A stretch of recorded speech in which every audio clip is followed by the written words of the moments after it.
Hi class, great and blessed day. In this lesson, you should be able to understand the key concept of statistics and probability, specifically measures of position. Learning competency formulates statistical mini research. Before we proceed with our discussion of formulating statistical mini research, let us recall the concepts about measures of position. First question, what is quantile? Yes, very good. Quantile refers to measures of position that divide a distribution into 4, 10, or 100 equal parts. What are the three measures of position? The three measures of position are quartile, decile, and percentile. Very good. It seems that you understand the concepts about measures of position. So let us proceed.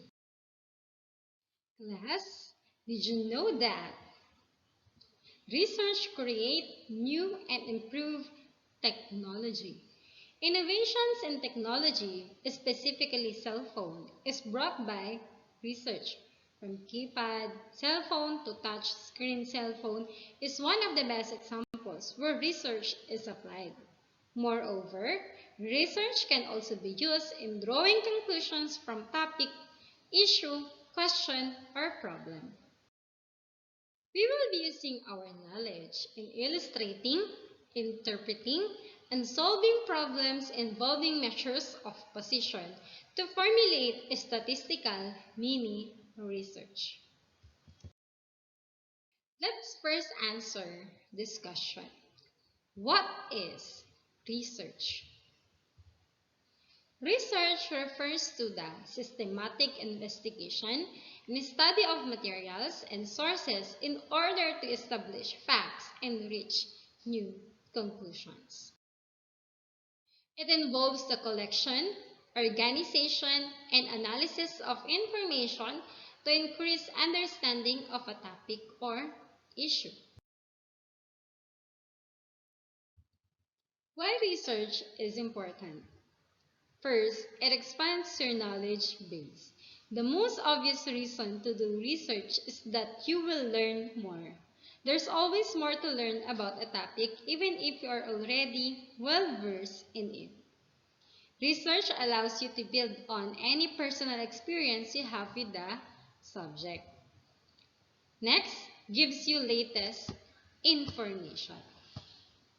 Research encourages you to find the most recent information available because it will provide you new information and discoveries. Next, research builds your credibility. Doing research gives you a solid foundation on which you can build your ideas and opinions.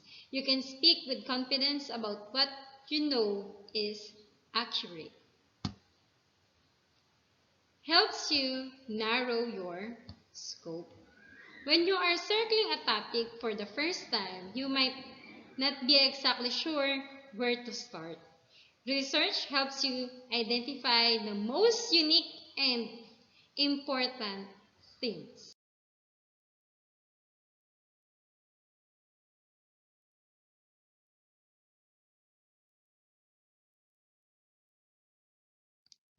Next, helps with problem solving.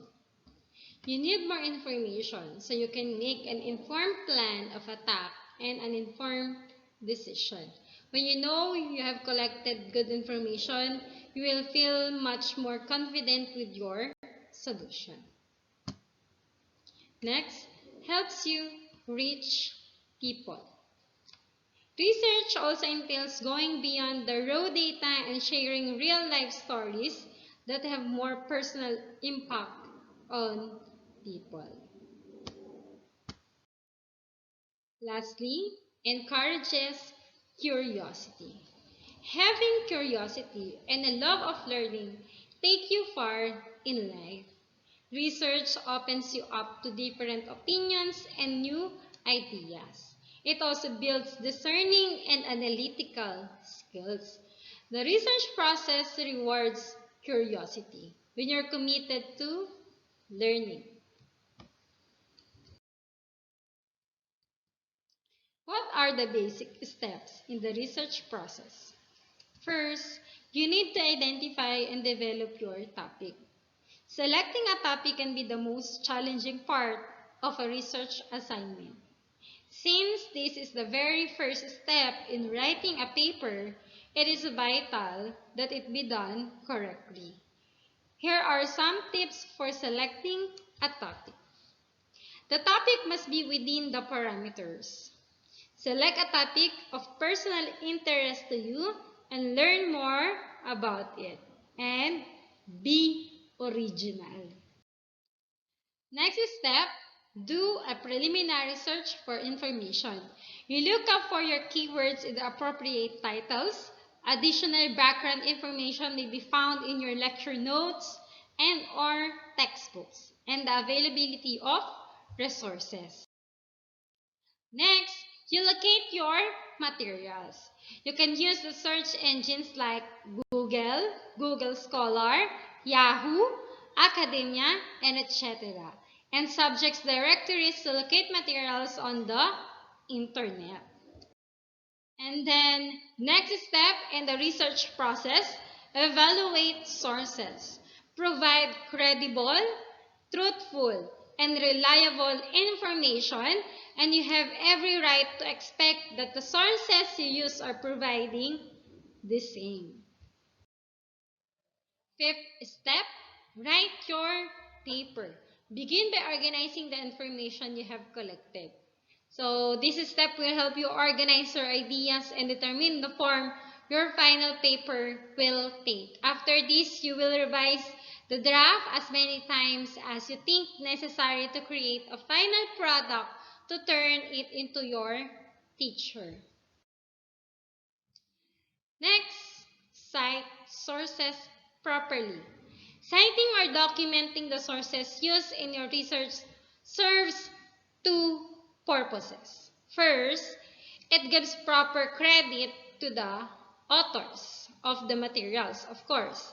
And it allows those who are reading your work to duplicate your research and locate the sources that you have listed as references. So give credit when credit is due. Cite your sources. The final step in the process is to proofread the paper you have created.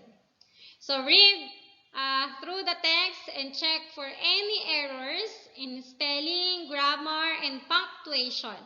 Make sure the sources you use are cited properly. Make sure the message that you want to get across to the reader has been thoroughly stated. These are the steps in the research process. I know you are excited doing your research, but allow me to present to you the parts of the research in the next two slides. Class, these are the parts of research. First, introduction. In the introduction, it includes the rationale and review of related literature and studies. Conceptual framework. You may use IPO or input process output. Third, definition of terms. Fourth, the statement of the problem. It consists of the research questions. Fifth, the hypothesis. Six, significance of the study. Seven, scope and limitations.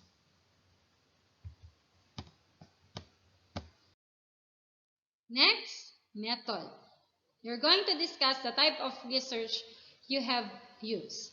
9, the respondents and the sampling method, the instruments and technique used, data analysis, results and discussion. It includes a summary, conclusion, and recommendations. And lastly, references.